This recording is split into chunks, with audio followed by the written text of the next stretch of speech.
Hello friends, तर स्वागत आहे तुमचं आपल्या या यूट्यूब चॅनलवरती. मित्रांनो, चॅनलवर नवीन असाल तर चॅनलला सबस्क्राईब करायला मात्र विसरू नका.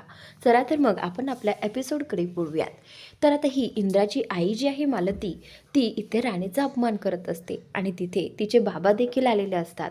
तिच्या बाबाला मालती बोलते की या तळबत्री मुलीला इथून घेऊन जा, मला हिचं तोंडही पाहायचं नाहीये, हिने माझ्या नजरेसमोरही यायला नकोय, असं म्हणत आता मालती तिथून रागारागात निघून वरती निघून जाते. त्याचवेळी आबा जे आहेत, मालती गेल्यानंतर बुवासमोर हात जोडून उभे राहतात आणि म्हणतात की खरंच बुवा, मालती आज जे काही बोलली आहे ते सगळं चुकीचं आहे. खरंच तिच्या वतीने मी माफी मागतो, पण तुम्ही समजून घ्या तिची अवस्था. आई म्हणून तिची अवस्था एवढी बिकट झाली आहे, तिला स्वतःला सावरायला जरा वेळ लागेल, पण तुम्ही या गोष्टीचं वाईट वाटून घेऊ नका. तर त्यावेळी आता बुवा जे आहेत ते बोलतात की हे पहा आबासाहेब, मला त्यांच्या बोलण्याचं वाईट वाटलं नाही आहे, मी समजू शकतो त्यांची अवस्था. त्यांच्या पोटचा गोळा गेला आहे आणि त्यानेच त्यांची अशी अवस्था झाली आहे. तर आता हे बुवा जे आहे ते राणीकडे डब्बा देतात आणि त्यावेळी राणी जी आहे ती रडत रडत तो डब्बा हातात घेते आणि बुवा जाताना राणीला सांगतात, हे बघ राणी, सासूच्या म्हणण्याचं असं वाईट वाटून घ्यायचं नाही, तूच सगळ्यांना आधार द्यायचास, असं सांगून ते तिथून निघून जातात. राणीने मालतीने एवढं सगळं बोलून देखील एक शब्दाने देखील मागे उलटली नाही, काही बोलली नाही. राणीला खूप वाईट वाटत असतं. आज जे काही झालं आहे ते फक्त तिच्यामुळे झालं आहे असं तिला वाटायला लागतं. ती जाते, वरती जाते आणि रूममध्ये जाऊन एकटीच रडत बसते. इकडे आबा जे आहे ते इंद्राला राणीच्या रूममध्ये पाठवतात. त्यावेळी इंद्रा जो आहे तो राणीकडे येतो आणि इंद्रा राणीला विचारतो की राणी, अगं तू असं रडशील तर कसं होईल, हे बघ तू आईला जरा समजावून घे ना, प्लीज तिची अवस्था जरा समजावून घे. मला माहिती आहे आई खूप काही बोलली, पण प्लीज तू त्याचं वाईट वाटून घेऊ नकोस, प्लीज रडू नकोस ना. त्यावेळी राणी जी आहे ती इंद्राला बोलते की सर, मला त्यांच्या म्हणण्याचं काहीही वाईट वाटलं नाही आहे. खरं तर मला खरंच खूप पश्चाताप होतोय.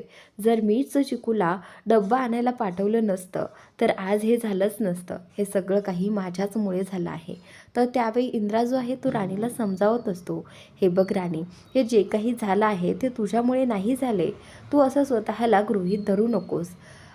खरं तर चिकूनेच तुझ्याकडे हट्ट केला होता आणि तसं पाहिलं तर अजितनेच डब्बा घरी विसरायला नको होतं. त्यामुळे हे बघ, तू असले काही विचार मनात आणू नकोस. आई बोलली आहे म्हणून त्याचं वाईट वाटूनही घेऊ नकोस. इंद्रा राणीला खूप काही समजावून सांगतो. त्यावेळी राणी जी आहे ती बोलते की ठीक आहे सर, मी त्यांच्या म्हणण्याचं वाईट वाटून घेणार नाही. त्यावेळी इंद्रा जो आहे तो बोलतो की ठीक आहे, आता मला जरा कुठे बरं वाटतंय. हे बघ राणी, मी चिकूच्या धक्क्यातून अजून सावरलं देखील नाही आहे आणि तुला अशा अवस्थेत पाहणं मला जमणार नाही. त्यामुळे प्लीज तू इथून पुढे आई काहीही जर बोलली ना तरीही मनाला लावून घेऊ नकोस. त्यानंतर आता इकडे आबा जे आहेत खाली हॉलमध्ये एकटेच रडत असतात, कारण त्यांनाही चिकूची आठवण येत असते. ते स्वतःशीच बोलत असतात, म्हणत असतात की जेव्हा माझ्याकडे वेळ नव्हता त्यावेळी माझ्या मुलांना माझ्याकरता वेळ होता, पण आज माझ्याकडे वेळ आहे तर माझ्या मुलांना देखील माझ्यासाठी वेळ नाही आहे. माझी चिकू अशी अचानक मला सोडून गेली. मला तिचं लग्न थाटामाटात करायचं होतं, पण नाही, तिची इच्छा, माझी इच्छा मी कधीच पूर्ण करू शकणार नाही आहे, असं म्हणत चिकू चिकू म्हणत ते हॉलमध्ये रडत असतात. त्याच वेळी आता वरतून राणी खाली येते.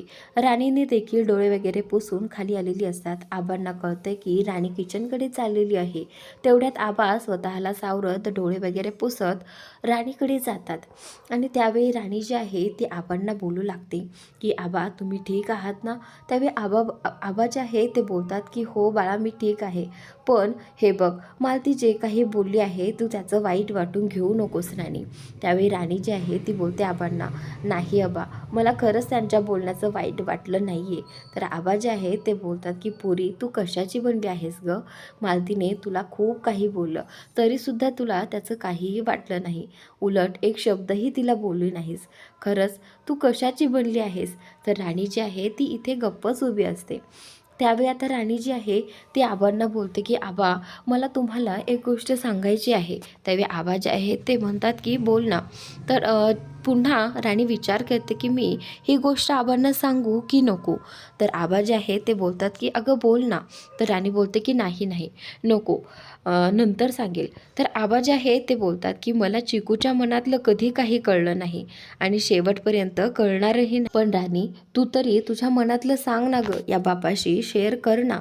त्यावेळी आता इथे राणी ही भावूक होते आणि आबांना सांगू लागते की आबा, मला चिकूचा जो काही अपघात झाला आहे त्या अपघाताबद्दल जरा शंका आहे.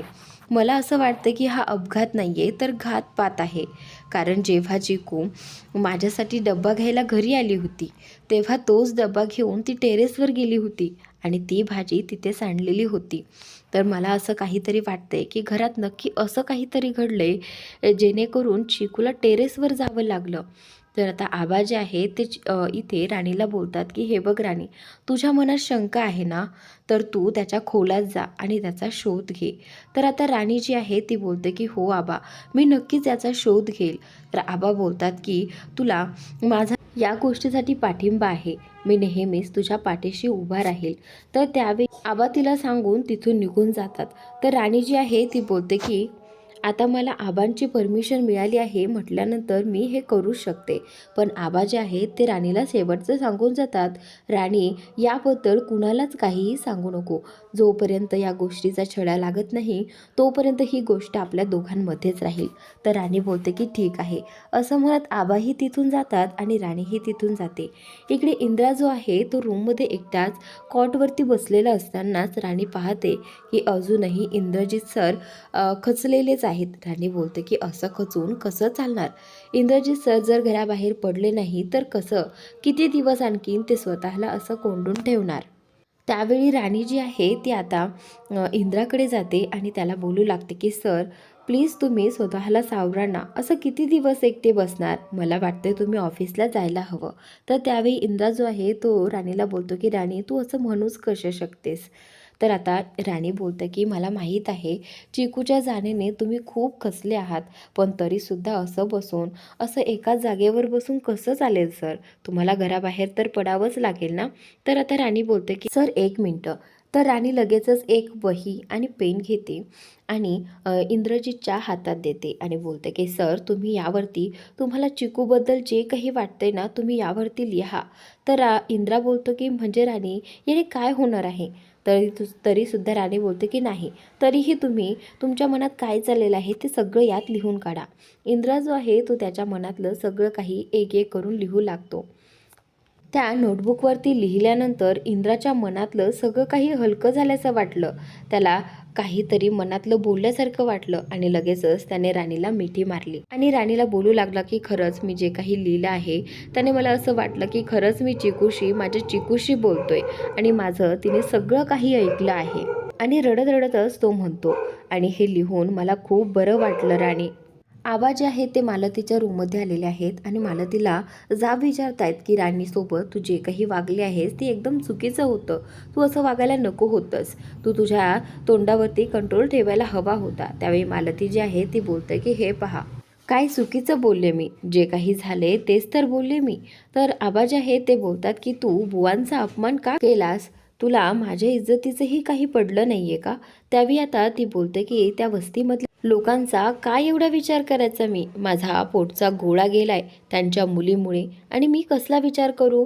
तर आता इथे आबा जे आहे ते बोलतात की तुला ना काही सांगणं म्हणजे खरंच खूप कठीण आहे, असं म्हणत आता ते तिथून निघून जातात. इकडे आता पुढील भागात हॉलमध्ये चिकूचा फोटो ठेवलेला असतो आणि त्या फोटोसमोर एक एक जण फुलं वाहत असतं. त्यावेळी राणी समोर येते, राणी फुलं वाहायला लागते. तेवढ्यात आता तिथे मालती राणीला पकडून धक्का देते आणि म्हणते की चालती हो इथून, माझ्या नजरेसमोरही येऊ नकोस, असं म्हणत आता ती राणी जी आहे ती खाली पडलेली असते आणि राणी रडत असते. तर आजचा भाग इथेच संपतो. पुढील भाग नक्की पहा आणि आपल्या या यूट्यूब चॅनलला सबस्क्राईब नक्की करा.